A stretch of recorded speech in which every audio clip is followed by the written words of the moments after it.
नमस्कार नाज़रीन। इस एपिसोड की शुरुआत में हम देखते हैं कि काहिरा के सामने लादगाह के इशारे पर एक दस्ता मंजनीकों की तरफ दौड़ पड़ता है।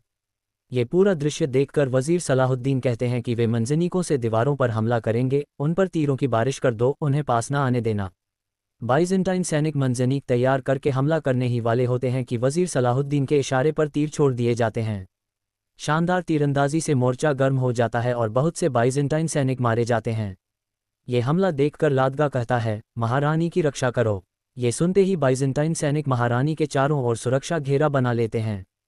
तेज तीरंदाजी जारी रहती है, जिसकी वजह से बाइजेंटाइन सैनिक मंजनीक से हमला नहीं कर पाते।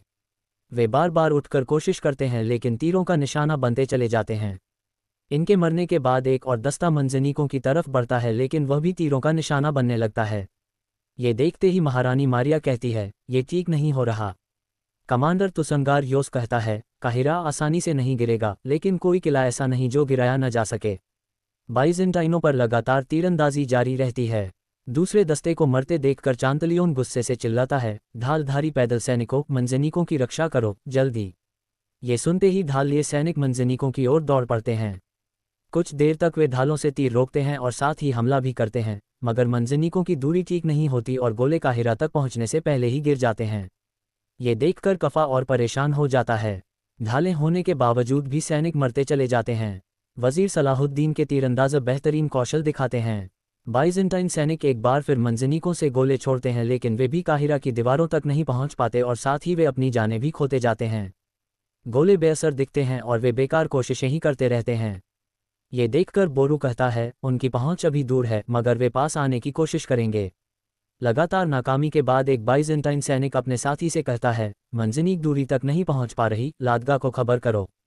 3 सैनिक भागते हुए लादगाह के पास आते हैं और कहते हैं, जनाब, हमने दूरी का गलत अंदाज़ा लगाया, हमें माफ़ कर दीजिए। लादगाह गुस्से से चिल्लाता है, लानत हो, बेवकूफ़ हो, और साथ ही एक को मार देता है और बाकी से कहता है, मंजनीकें आगे बढ़ाओ। हुक्म मिलते ही सैनिक मंजनीक आगे बढ़ाने की कोशिश करते हैं और इसी कोशिश में कई जानें दे देते हैं। तीर रुकने का नाम नहीं लेते। लादगाह और चांतलियोन की परेशानी बढ़ती जाती है। दूसरी तरफ जंगल में व्यापारी आसिफ साहिरा के पास आता है। वह पूछती है, कुछ पता चला? आसिफ कहता है, शहर की रक्षक फौज दीवारों से बाहर आएगी। साहिरा कहती है, उन्हें आना ही होगा। वापस जंगल में अलकुद्स की ओर जाते हुए इमलिक लतीफ़ से पूछता है, क्या तुम्हें यकीन है कि तुम्हारी दवा असर करेगी? लतीफ़ कहता है, यकीन से नहीं कह सकता, शिफा देने वाली ज़ात अल्लाह की है। जो दवा मैंने तैयार की उनमें सबसे ज़्यादा असरदार है। बीमारी कम कर देगी, लेकिन उसके बाद क्या होगा इसकी तहकीक पूरी नहीं कर सका। इमलिक पूछता है, क्यों पूरी नहीं कर सके? लतीफ़ कहता है, क्योंकि अलकुद्स के बादशाह ने मेरे परिवार को देश निकाला दे दिया था, मैं वापस मरीजों तक न पहुंच पाया। ये सुनकर इमलिक परेशान हो जाता है और कहता है, लगता है हमने अपने ही। फिर कहता है, आज जो कुछ हुआ उसके बाद आप अलकुद्स में वही प्रणाली बरकरार नहीं रख सकते। विलियम कहता है, बालन ठीक कह रहा है, अगर आपके हुक्म की नाफरमानी करने वाले युद्ध हार गए तो अलकुद्स को भारी कीमत चुकानी पड़ेगी। जवाब में इमलिक कहता है, कीमत से भी ज़्यादा, विलियम अपना घर खो चुका है। अब चाहे वे युद्ध जीत भी जाएं, उन्हें मौका नहीं मिलेगा। मैंने जो लेना था ले लिया, जो देखना था देख लिया। काहिरा में कई जगहों से धुआं उठ रहा होता है। वजीर सलाहुद्दीन ऊंचाई से अपने साथियों के साथ नीचे आते हैं। काजी फाजिल कहते हैं, अगर वे ऐसे ही हमले करते रहे तो हम दीवारें ज़्यादा देर तक नहीं संभाल पाएंगे। बोरू कहता है, मंजनीकों के खिलाफ कोई हल निकालना होगा। वजीर सलाहुद्दीन कहते हैं, उन्हें बाहर से तबाह करने के अलावा कोई हल नहीं। बोरू कहता है, मुझे जाने दीजिए, मैं संभाल लूँगा। वजीर सलाहुद्दीन कहते हैं, नहीं, मैं वहाँ जा रहा हूँ, तुम यहीं रहो। बोरू कहता है, हरगिज़ नहीं, ऐसा नहीं हो सकता, आपकी सुरक्षा सबसे अहम है। वजीर सलाहुद्दीन कहते हैं, और तुम्हारा क्या होगा? बोरू कहता है, अगर करना पड़ा तो मैं आपको एक कमरे में बांध कर चला जाऊंगा। हमें सुल्तान नूरुद्दीन की हालत का भी पता नहीं, मैं आपको दुश्मन की तरफ नहीं जाने दूंगा। पूरी उम्मत को रहनुमा की ज़रूरत है और आप सलाहुद्दीन अयूबी हैं। ऐसा रहनुमा आसानी से पैदा नहीं होता। मुझे आपकी सुरक्षा करने दीजिए। ये सुनकर वजीर सलाहुद्दीन सोच में पड़ जाते हैं। इसी दौरान मंजनी के करीब आ जाती हैं और उनके गोले दीवारों से टकराने लगते हैं। ये देखकर चांतलियोन बहुत खुश होता है। लादगाह महारानी मारिया से कहता है, मेरी महारानी, काहिरा गिरने वाला है। महारानी मारिया कहती है, मिस्र की फतह के साथ ही अलकुद्स में एक नए दौर की शुरुआत होगी और आपको आपकी वफादारी का इनाम मिलेगा। काजी फाजिल वजीर सलाहुद्दीन से कहते हैं, अगर आप मारे गए तो उन्हें दीवारें गिराने की भी ज़रूरत नहीं पड़ेगी, काहिरा खुद गिर जाएगा। वजीर सलाहुद्दीन सोच में डूब जाते हैं। बाहर दुश्मन का एक बहुत बड़ा लश्कर तैयार खड़ा होता है। लादगा कहता है, हमें एक आखिरी धक्का देकर इसे ख़त्म कर देना चाहिए। चांतलियोन कहता है, बिल्कुल, ताकि हम काहिरा की हसीनाओं तक पहुंच सकें। सब मिलकर हमला करो। लादगा सैनिकों से कहता है, हद शहर का दरवाज़ा है, हमले के लिए तैयार हो जाओ। लश्कर तलवारें निकाल लेता है। अंदर वजीर सलाहुद्दीन अपने साथियों से कहते हैं, मेरी बात ध्यान से सुनो, या तो मिस्र गिरेगा और हमारा दावा खत्म हो जाएगा, या हम मिस्र को बचाएंगे और अलकुद्स की फतह का ऐलान करेंगे। अब हर कदम अलकुद्स के लिए है। सब नारे लगाते हैं, अलकुद्स के लिए, अलकुद्स के लिए। बाहर लादगा सैनिकों से कहता है, आज हम क्रॉस की रोशनी को इन बर्बरों में ख़त्म कर देंगे। हम सलाहुद्दीन अयूबी को मार देंगे जिसने क्रूसेडर गठबंधन को तोड़ा था। मिस्र पर कब्जा, क्रूसेडर गठबंधन की जीत है। याद रखो, हम खुदा की फौज हैं।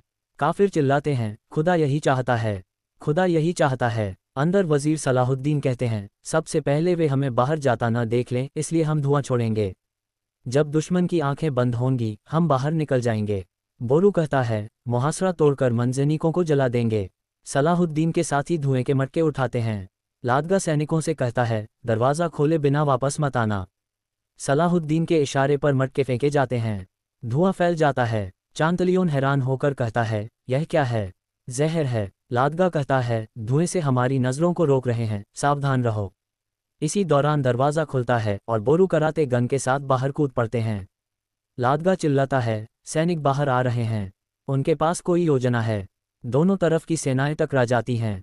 कराते गन और बोरू दुश्मन को काटते हुए आगे बढ़ते हैं। उनका निशाना मंजनीक होती है। राबिया और अली भी साथ देते हैं। चांतलियोन, लादगा और दूसरे कमांडर भी मुसलमानों को शहीद करते जाते हैं। बोरू और कराते गन सैनिकों के बीच से निकलकर आगे बढ़ जाते हैं। बोरू अली और राबिया से कहता है, यहीं रुककर हमारी रक्षा करो, और कराते गन के साथ आगे बढ़ जाता है। इसी वक्त बाइजेंटाइन सैनिक अली और राबिया पर हमला कर देते हैं। ये देखकर लादगा तुसंगार योस से कहता है, जाओ उन्हें पकड़ लाओ, वे मंजनीकों के लिए आए हैं। आगे वाला सलाहुद्दीन का भाई बोरू है, मैं उसे जिंदा चाहता हूँ।